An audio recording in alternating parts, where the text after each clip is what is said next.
Hello friends, welcome to my YouTube channel study at सिमवारा। आज से हम करंट अफेयर्स का एक सीरीज स्टार्ट करने जा रहे हैं। तो ये आपका करंट अफेयर्स का सीरीज का पार्ट 1 है। ये आपका पार्ट 1 है। इस तरीके से हम जनवरी 2023 से मार्च 2023 तक के जो बहुत ही इंपॉर्टेंट सवाल होंगे, 1000 क्वेश्चन, 1000 क्वेश्चन, इसको हम देखेंगे और बहुत बढ़िया तरीके से पढ़ेंगे। बहुत ही एकदम चुनिंदे क्वेश्चन है जो आपके किसी भी एग्जाम जैसे SSC CGL, Bihar SSC, BPSC, EPFO, DSSB, कोई भी स्टेट एग्जाम हो जिसमें जीके के सवाल आते हों, करंट अफेयर्स सवाल आते हों, उन सब के लिए बहुत ही महत्वपूर्ण होने वाला है। तो आप इसे जरूर देखें और शुरू से अंत तक देखें, क्योंकि हर एक सवाल बहुत ही इंपॉर्टेंट है और हर एक सवाल में 2-3 सवाल एक्स्ट्रा आपको बताया गया है। ठीक है, तो आए शुरू करते हैं। चलिए, यह है पहला सवाल। सिंधुजा वन क्या है ना? सिंधुजा वन पनडुब्बी है या जहाज है, बिजली बनाने की संयंत्र है या मिसाइल है? ठीक है, तो इसका सही आंसर है सिंधुजा वन बिजली बनाने की संयंत्र है। ये एक छोटा सा यंत्र है जिसको अभी कुछ दिन पहले ही, ध्यान रखिएगा, इसको किसने बनाया है? आईआईटी मद्रास, आईआईटी मद्रास के स्टूडेंट ने इसको बनाया है। आईआईटी मद्रास के स्टूडेंट ने बनाया। सबसे पहले कहाँ लगाया गया? तो इसे सबसे पहले पुदुचेरी के तट पे लगाया गया है। पुदुचेरी, जिसको पहले पौंडीचेरी बोलते थे, पुडुचेरी के तट पे लगाया गया है, जो क्या करता है? समुद्र की लहरों से बिजली बनाता है। इसको ध्यान रखना, सिंधुजा वन क्या है? समुद्र की लहरों से बिजली बनाता है, जो पानी में करीब 25 से 30 मीटर के डिस्टेंस पे डाल दिया गया है और ये समुद्र की लहरों से अपना वो कंपन से उसकी ये बिजली बनाता है। ठीक है, इस बात का ध्यान रखना।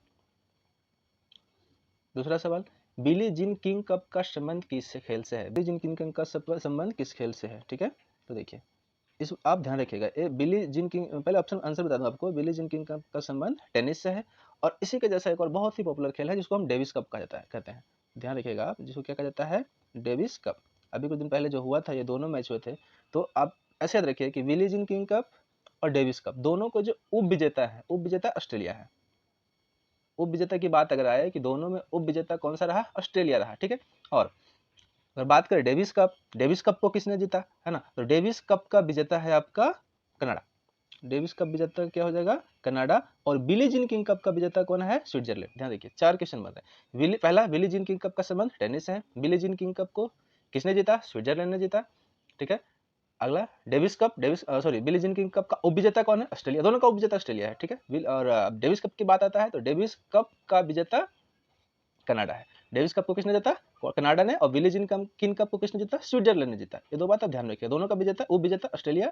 ठीक है, और दोनों टेनिस से संबंधित है। ठीक है, जो पुरुषों का होता है टेनिस का जो होता है उसको डेविस कप कहा जाता है और बिली जीन किंग कप महिलाओं का होता है। इसको भी ध्यान रखिएगा, बिली जीन किंग कप महिलाओं का होता है और डेविस पुरुषों का होता है। ठीक है, चले नेक्स्ट सवाल की ओर। क्वेश्चन नंबर 3, बाल गंगाधर तिलक इको पार्क कहाँ बना है? ध्यान रखिएगा, आजकल ये पूछते हैं इस तरह के सवाल, बहुत आने लगे हैं। बाल गंगाधर तिलक इको पार्क, तो इसका सही आंसर हो जाएगा मध्य प्रदेश। मध्य प्रदेश का एक जगह है झूरी, मध्य प्रदेश के झूरी नामक जगह। ये किस तरह का है? यह एक माइनिंग टूरिज्म को डेवलप करने के लिए है। माइनिंग, जैसे माइनिंग होता है ना, कोल माइन, तो इस तरीके का बनाया गया है जहां आप देख सकते हैं कि माइनिंग करने में क्या क्या प्रॉब्लम्स आते हैं, कैसे माइनिंग करते हैं, कितने नीचे से मिनरल्स ओर्स वगैरह निकालते हैं खोद करके। तो ये देखने के लिए बनाया गया है और ये बहुत ही अच्छा पहल हम कर सकते हैं। तो ध्यान रखिएगा, बाल गंगाधर तिलक इको पार्क कहाँ है? मध्य प्रदेश। मध्य प्रदेश से किस जगह में? झूरी नामक जगह में। ठीक है, चलिए नेक्स्ट सवाल देखते हैं। तो ठीक है फ्रेंड, अगला क्वेश्चन है, महात्मा गांधी इको पार्क कहाँ है? महात्मा गांधी इको पार्क महाराष्ट्र, मध्य प्रदेश, राजस्थान, उत्तर प्रदेश, है ना? मध्य प्रदेश में क्या है बताया हमने? बाल गंगाधर तिलक इको पार्क। ठीक है, और महात्मा गांधी इको पार्क कहाँ है? महाराष्ट्र में। इस बात का ध्यान रखिएगा, ये दो सवाल बहुत इंपॉर्टेंट है, ये सवाल जरूर आएंगे। महात्मा गांधी इको पार्क कहाँ है? महाराष्ट्र में। महात्मा गांधी इको पार्क किस राज्य के अंदर में है? महाराष्ट्र में। ठीक है, अगले सवाल की ओर चलते हैं। वित्तीय स्थिरता रिपोर्ट कौन जारी करता है? वित्तीय, financial stability report, financial stability report कौन जारी करता है? इंडिया की बात है। Option A SBI, option B NITI Aayog, option C वित्त मंत्रालय और ऑप्शन डी आरबीआई। ठीक है, तो वित्तीय स्थिरता रिपोर्ट कौन जारी करता है? आरबीआई। आरबीआई बोले तो reserve bank of India. RBI के गवर्नर कौन है? आपको पता ही होगा, आरबीआई के गवर्नर है शक्तिकांत दास। ठीक है, चलते हैं नेक्स्ट सवाल की। राष्ट्रीय गंगा परिषद की अध्यक्षता किसने किया? नेशनल काउंसिल फॉर गंगाज। राष्ट्रीय गंगा परिषद की अध्यक्षता किसने किया? Sorry, option A Amit Shah, option B Narendra Modi, option C Smriti Irani और ऑप्शन डी पुष्कर धामी। ठीक है, तो इसका सही आंसर हो जाएगा नरेंद्र मोदी। राष्ट्रीय गंगा परिषद की अध्यक्षता किसने किया? नरेंद्र मोदी ने किया। राष्ट्रीय गंगा परिषद की अध्यक्षता नरेंद्र मोदी। इसकी मीटिंग कहाँ हुई थी? इसकी मीटिंग हुई थी कोलकाता में। राष्ट्रीय गंगा परिषद की मीटिंग हुई थी कोलकाता के अंदर। ठीक है, चलते हैं नेक्स्ट सवाल की ओर। क्वेश्चन नंबर 7, आरटीआई जवाबदेही में सबसे खराब प्रदर्शन किस राज्य का रहा, मतलब कौन सा राज्य है जो आरटीआई का रिस्पॉन्स देने में सबसे खराब प्रदर्शन किया। आपको पता है आरटीआई कब आया था भारत में? आरटीआई आया था, इसको छोटा डेट भी याद रखिएगा, एग्जैक्ट डेट 12 अक्टूबर 2005। आरटीआई कब आया था? 12 अक्टूबर 2005। ये किसको रिप्लेस किया था? तो एक हमारा था आईटी एक्ट 2000 को, आईटी एक्ट 2002 को, आईटी एक्ट 2002 को रिप्लेस करके क्या आया था? आरटीआई। आरटीआई कब लागू किया गया था? 12 अक्टूबर 2005 को। आरटीआई का फुल फॉर्म क्या होता है? Right to information act. Right to information act, ये हमारे आर्टिकल 19 के अंदर में आता है, ठीक है। तो सबसे खराब प्रदर्शन किसका रहा? तो दोस्तों इसमें सबसे खराब प्रदर्शन तमिलनाडु का रहा। आरटीआई में सबसे खराब प्रदर्शन तमिलनाडु का रहा। दूसरे स्थान पर सबसे खराब महाराष्ट्र का रहा और तीसरे स्थान पर सबसे खराब छत्तीसगढ़ का रहा। ये फर्स्ट स्थान पे है, दूसरा स्थान पे महाराष्ट्र और तीसरा स्थान पे छत्तीसगढ़ है, ठीक है। चलते हैं नेक्स्ट सवाल पे। तो ये सवाल है G7 2023 का आयोजन कहाँ किया? G7 मतलब ग्रुप 7, ठीक है। पहले से इसमें कितने, अभी टोटल इसमें 7 कंट्री है इसलिए G7 कहा जाता है। इससे पहले इसको क्या कहा जाता था? G8, group 8। किसको निकाला गया? आपको पता है, रसिया को निकाल दिया गया। G8 से किसको निकाल दिया गया? रसिया को निकाल दिया। क्यों? क्योंकि रसिया यूक्रेन में जो वॉर चल रहा है, इस वजह से इसको G8 से बाहर निकाल दिया गया। तो G7 2023 का आयोजन कहाँ किया जाएगा? यूएसए, रूस, चीन, जापान। तो इसका सही आंसर हो जाएगा जापान। आपको पता होगा अभी जापान का जो प्रेसिडेंट है वहाँ गए हुए थे, यूक्रेन में चले गए थे और उन्होंने यूक्रेन को न्योता दिया है G7 में भाग लेने के लिए, आने के लिए। तो इस बात को आपको ध्यान रखना। Next question 9th, doctor Shyama Prasad Mukherjee राष्ट्रीय जल और स्वच्छता संस्थान कहाँ स्थित है? राष्ट्रीय श्यामा प्रसाद मुखर्जी राष्ट्रीय जल और स्वच्छता संस्थान कहाँ स्थित है? इसका option A Lucknow, option B Kolkata, option C New Delhi, option D Mumbai. तो इसका सही आंसर हो जाएगा option B, doctor Shyama Prasad Mukherjee राष्ट्रीय जल और स्वच्छता संस्थान कहाँ स्थित है? कोलकाता में, ठीक है। थोड़ा सा देखते हैं इसके बारे में डिटेल। अभी जैसा कि आपको पता है एक प्रोग्राम चलता है वॉश, इसका फुल फॉर्म भी आ सकता है, आप इसको ध्यान रखिएगा। वॉश, वॉश क्या कहता है? Water sanitation and hygiene. Water, WS से वाटर, S फॉर सैनिटेशन और H for hygiene. Water sanitation and hygiene, ये वॉश प्रोग्राम है जो जल स्वच्छता की ओर इंगित करता है। अगर हम इसके लिए बात करें तो आपको पता है यूएनओ के डिटेल कितने सस्टेनेबल डेवलपमेंट गोल है जिसको SDG बोलते हैं, सस्टेनेबल डेवलपमेंट गोल। यूएनओ के द्वारा टोटल 17 SDG को लाया गया है, ठीक है। तो 17 SDG में जो आपका SDG 6 है, सस्टेनेबल डेवलपमेंट गोल है, ये वाटर क्लीननेस की ओर बात करता है। ये कहता है कि जितने भी लोग हैं दुनिया में, वर्ल्ड के अंदर में, उनको स्वच्छ पानी मिले। अगर सवाल आ जाता है कि SDG 6 का संबंध किससे है, तो स्वच्छता, जल स्वच्छता से, स्वस्थ पानी से, स्वच्छ पानी से, ठीक है। इस बात को ध्यान रखिएगा, बहुत महत्वपूर्ण क्वेश्चन है। तो इसका आंसर डॉक्टर श्यामा प्रसाद मुखर्जी राष्ट्रीय जल और स्वच्छता संस्थान कहाँ स्थित है? इसका आंसर हो जाएगा बी, बी मतलब कोलकाता में, ठीक है। नेक्स्ट क्वेश्चन की ओर चलते हैं। निम्न में से कौन सा संस्थान भारत के बाहर मलेशिया में अपना शाखा खोल रहा है? बहुत इंपॉर्टेंट क्वेश्चन। भारत से बाहर मलेशिया के अंदर में पहली बार शाखा खोलने वाला कोई संस्थान है? तो इसका ऑप्शन हो जाएगा IIT Kanpur, IIT Roorkee, IIT Kharagpur और IIT दिल्ली। तो इसका सही आंसर हो जाएगा IIT खड़गपुर। IIT खड़गपुर है जो भारत से बाहर मलेशिया में अपना पहला संस्थान खोलने जा रहा है। IIT खड़गपुर के बारे में अगर और बात करें तो इसने क्या बनाया है? National digital library, NDL, national digital library किसने बनाया है? IIT खड़गपुर ने बनाया है। कब इसको शुरुआत किया गया था? तो 2018 में। नेशनल डिजिटल लाइब्रेरी 2018 में शुरू किया गया था, किसने बनाया था? IIT खड़गपुर में। अगर बात करें IIT कानपुर को, तो अभी इसने सबसे पहले एक क्या बनाया है? Artificial heart.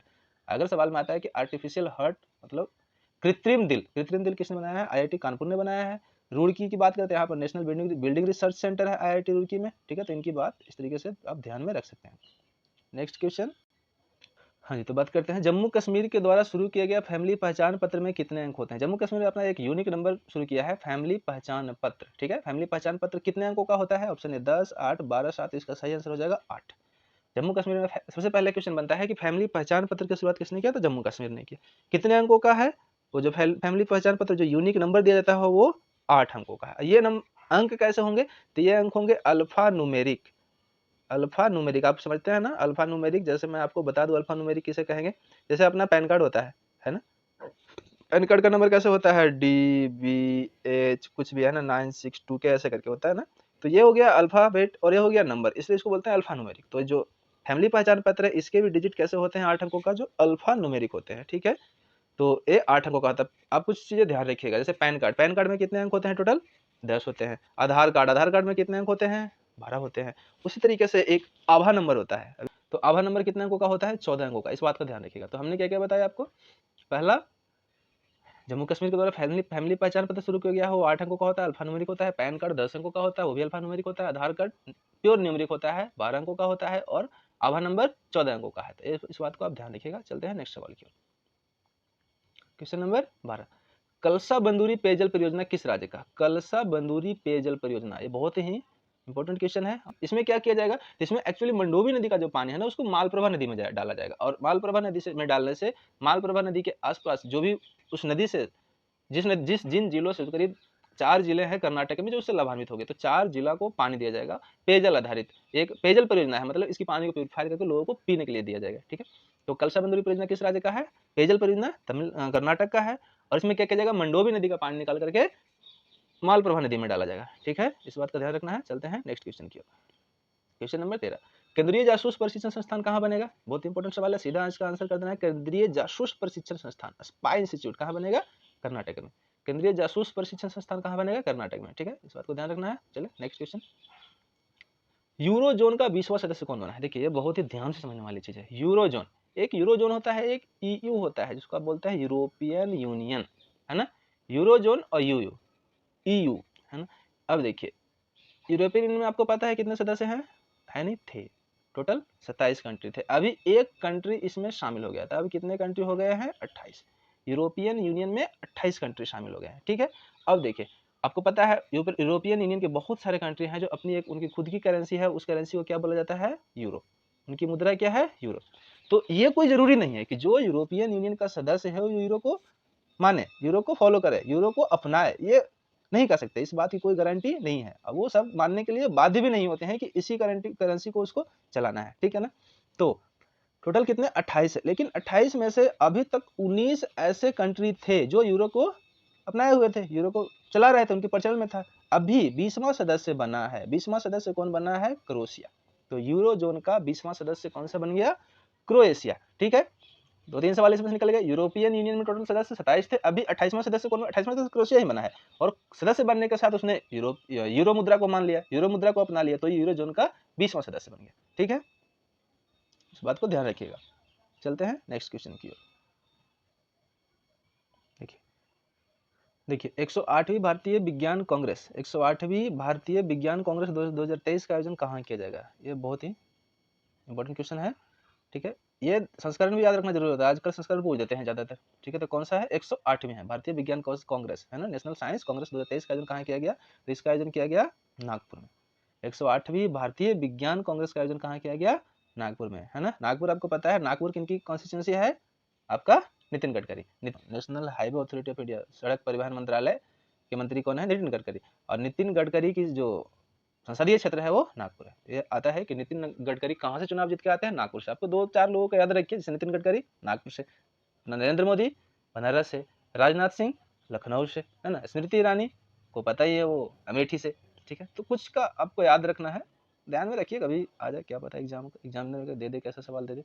ठीक है, नेक्स्ट क्वेश्चन, शेंजन में कितने देश शामिल हैं? शेंजन एक ग्रुप है, शेंजन में टोटल 27 देश है। इसमें शेंजन एक तरह के मतलब देशों का समूह है। ये भी यूरोपियन यूनियन, जितने यूरोपीय समुदाय के लोग हैं वो इसमें हैं, और ये क्या करते हैं, अपने अंदर अपने जो पड़ोस के जितने भी इनके ग्रुप में है, उनके अंदर जो इंटरनल बॉर्डर है उसका कोई वैल्यू नहीं रहता। ये आस पास इनका फ्री ट्रेड चलता है, एक देश से दूसरे देश आना जाना सब फ्री रहता है इनका। तो इस तरह के जो देश हैं जो आपस में इंटरनल बॉर्डर को समाप्त कर चुके हैं, उनका एक ग्रुप है जिसे शेंजन कहा जाता है। ठीक है, इस बात को ध्यान रखिएगा। शेंजन में कितने देश है? 27 देश है। ठीक है, चलते हैं नेक्स्ट क्वेश्चन की ओर। केप टू रियो किस प्रकार का रेस है? केप टू रियो किस चीज का? साइकिल का रेस है, या बाइक का रेस है, या नाव का रेस है, या कार का रेस है? ये नाव का रेस है। केप टू रियो एक तरह का नाव का रेस है, और इसमें गया था अपने यहाँ से जो जहाज गया था उसको क्या बोलते हैं? INSV तारिणी। जो जहाज गया था भाग लेने इंडिया से उसको क्या कहता था? INSV तारिणी। ठीक है, तो केप टू रियो किस प्रकार का रेस है? नाव का रेस है, उसमें जहाज भाग लिया था वो था INSV तारिणी। ठीक है, चलते हैं नेक्स्ट क्वेश्चन की ओर। दुनिया के सबसे गंदा व्यक्ति जिसकी हाल में मृत्यु हो गई, सबसे डर्टीएस्ट पर्सन, वर्ल्ड का सबसे डर्टीएस्ट पर्सन, इनकी उम्र 94 साल हो गया था, और ये कहा जाता है, चलो आपसे पहले बता दूं, इसका सही आंसर है अमाजी हाउ। अमाजी हाउ जो थे दुनिया के सबसे गंदा व्यक्ति का दर्जा इनको मिला था। आप सोचो क्या कैसा कैसा जीके है, आने का तो पता नहीं, पर आप ध्यान में रखो थोड़ा सा। ये 94 ईयर्स की उम्र में मरे। ठीक है, और ये कहाँ के थे? ईरान के थे। कहाँ के थे? ईरान के थे, अमाजी हाउ। ऐसा माना जाता है कि ये अंतिम 50 सालों से लोगों को पता है इन्होंने नहाया नहीं था। क्यों नहीं नहाते थे? तो इनको डर लगता था नहाने से, इनको ऐसा लगता था कि नहाने के बाद बीमार पड़ जाएगा व्यक्ति। तो ये लास्ट 50 सालों से नहाया ही नहीं थे। इनका क्या नाम था? अमाजी हाउ, कहाँ के हैं? ईरान का है। ठीक है, नेक्स्ट क्वेश्चन को चलते हैं। क्वेश्चन नंबर 19, घाइम और लाइम हैंडेड उपग्रह किस देश की है? घाइम और एक घाइम है, लाइम हैंडेड है, किस देश का है? तो पूछ सकता है सवाल। ये आपका उपग्रह हो जाएगा ईरान का। घाइम और लाइम हैंडेड उपग्रह किस देश का है? ईरान का। ईरान में कुछ चीज आप याद रख सकते हैं, अभी बहुत ज्यादा वहां पे एक प्रोटेस्ट चला था हिजाब को लेके, है ना, ऐसा आपने जानते होंगे। हिजाब बैन को लेकर के वहाँ बहुत ज्यादा प्रोटेस्ट चला था। और प्रोटेस्ट कैसे स्टार्ट हुआ? तो वहाँ एक लड़की थी, उसका नाम था महसा अमीनी। उस गर्ल्स का नाम क्या था? Mahsa Amini. और ये इसके ऊपर आरोप लगा था कि इसने अपना हिजाब जो फेस को ढक के रखते हैं ना, वो तो ये अपना हिजाब ढंग से नहीं पहन के रखा था। तो वहाँ के ईरान में ना हिजाब के लिए एक स्पेशल पुलिस है, उसको कहा जाता है मोरलिटी पुलिस। उसको कहा जाता है मोरलिटी पुलिस। अगर एग्जाम में आ जाए कि मोरलिटी पुलिस का संबंध किससे है, तो ईरान से है। मोरलिटी पुलिस का काम है हिजाब को देखना कि कौन सा व्यक्ति, कौन सी पर्सन, कौन सी स्त्री हिजाब को सही से पहन रही है कि नहीं। इन्होंने आरोप लगाया था कि उन्होंने हिजाब को ढंग से नहीं पहन रखा था और इसको मतलब पकड़ लिया था। पकड़ने के बाद इसको अपने कैद में कर लिए थे और कुछ दिनों बाद इसकी मृत्यु हो गई थी। जब बाद में पोस्टमार्टम रिपोर्ट आया तो पता चला कि इसको मारा गया है, बहुत प्रताड़ित किया गया है। इसको लेकर के वहां पर एक प्रोटेस्ट शुरू हुआ और प्रोटेस्ट बहुत ही बड़े लेवल पे जा चुका है आज, है ना, ईरान के अंदर में। हालांकि वहाँ की सरकार ने इस मोरलिटी पुलिस को हटा दिया है, सस्पेंड कर दिया है। अब किस तरह का मोरलिटी पुलिस वहाँ पे नहीं है, लेकिन ये हुआ था इसी वजह से। ठीक है, चलो हमें जो अपना क्वेश्चन है उस पर रहते हैं, थोड़ा ध्यान रखिएगा इन चीजों को। घाइम और लाइम हैंडेड उपग्रह किस देश का है? ईरान का। ठीक है, नेक्स्ट सवाल।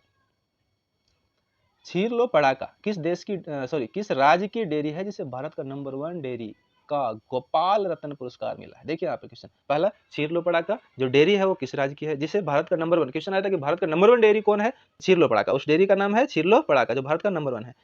उसे जो नंबर 1 डेयरी होता है उसको कौन सा पुरस्कार मिलता है? गोपाल रत्न पुरस्कार। तो बता दें कि ये डेयरी कहाँ की है? ये डेयरी केरल की है। छीर लो पड़ाका, छीर मतलब होता है दूध, छीर मतलब होता है दूध। ठीक है, छीर लो पड़ाका डेयरी केरल का है जिसे भारत का नंबर 1 डेयरी का पुरस्कार मिला। और भारत के नंबर 1 डेयरी के लिए जो पुरस्कार मिला जाता है उसे बोला जाता है गोपाल रतन पुरस्कार। ठीक है, इस बात का ध्यान रखिएगा, बहुत ही इंपॉर्टेंट सवाल है। केरला तो जानते ही हैं अपना एजुकेशन के मामले में बहुत टॉप लेवल पे है। सबसे ज्यादा लिटरेसी रेट कहाँ का है? केरल का। भारत में सबसे ज्यादा साक्षरता दर किसकी है? केरल का। ठीक है, थैंक्स फॉर वॉचिंग। और अगर आपको वीडियो इन्फॉर्मेटिव लगा हो तो आप सब्सक्राइब जरूर कर लें और लाइक कर दें ताकि मैं और वीडियो आपके लिए लेकर के आऊँ। और ये सीरीज स्टार्ट हो गया है, मैं आपको प्रतिदिन आपको डेली सीरीज देखने को मिल जाएगा। और ये बहुत ही इंपॉर्टेंट क्वेश्चन है। 1000 क्वेश्चन कहने का मतलब है कि इन 3 साल में 2 सीरीज लाऊंगा, एक तो जनवरी से मार्च का है और दूसरा जो अप्रैल से जून तक का लाऊंगा। इसमें काफ़ी इंपॉर्टेंट क्वेश्चन होगा जो आपको 100% एग्जाम में आएंगे। ये कोई इसमें मतलब इधर उधर की बातें नहीं होगी, फालतू का बातें नहीं होगा। ये आपको लेकर के बहुत ही महत्वपूर्ण सवाल आएंगे जो आप किसी भी एग्जाम में काम आ जाएगा, बहुत ही फायदेमंद होगा। आप देख कर आना, इसको देख कर जाओ, एग्जाम देकर आओ, आप बोलोगे हाँ आपके कहे गए बात बिल्कुल सही थी और एग्जाम में इससे क्वेश्चन आए। इसको आप बढ़िया से रिवीजन कीजिए और इसका नोट डाउन जरूर कीजिए, नोट्स बनाइए और देखते रहिए study at Simara. Thank you, take care, bye bye.